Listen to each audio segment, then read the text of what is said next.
Tebar ancaman setelah rebut istri orang, pemuda di Probolinggo tewas dibacok bapak dan anak.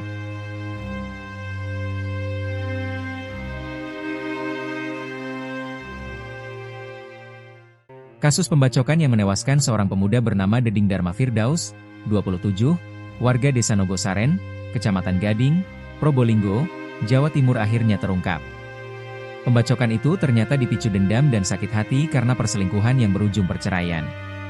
Tersangka M, 54, dan anaknya DCW, 23, melakukan pembacokan setelah menahan emosi selama berbulan-bulan. DCW sakit hati karena istrinya berselingkuh dengan korban.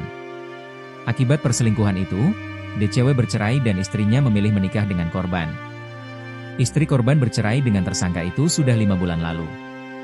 Namun sebelum resmi menikah dengan korban, sempat ada perselingkuhan ketika masih menjadi istri sah, ujar AKBP Latif, Senin, 8 September 2025. Kapolres Probolinggo, M. Latif mengatakan perselingkuhan itu telah berlangsung sejak 2023. Bahkan warga sempat menggerebek keduanya saat berada di rumah ibu kandung sang istri. Korban disebut sering mengancam tersangka setelah perceraian sehingga membuat pelaku DCW stres dan menceritakan pada ayahnya. Karena berbagai ancaman itulah, tersangka kerap membawa senjata tajam selama 4 bulan terakhir untuk antisipasi. Saat peristiwa terjadi pada Selasa, 2 September 2025, kedua tersangka melihat kendaraan korban parkir di kios bensin Kecamatan Sukapura. Sempat terjadi adu mulut di lokasi kejadian hingga tersangka M tersulut emosi dan mengeluarkan celurit dari dalam jaketnya. Ia kemudian menyabetkan sajam tersebut berkali-kali ke arah korban. Tanggal 2 September 2025 dari Polsek Sukapura menerima laporan adanya pembacokan di sebuah kios bensin.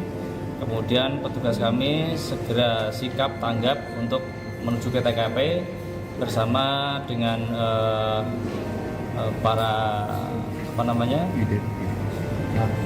pelapor yang merupakan dari mertua korban.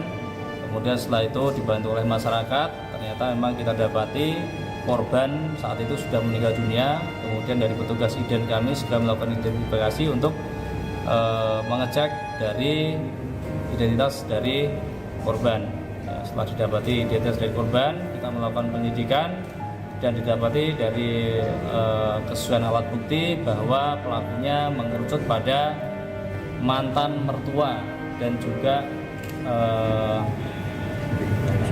anaknya, ya, yang merupakan mantan dari suami istrinya yang sekarang ini istrinya korban.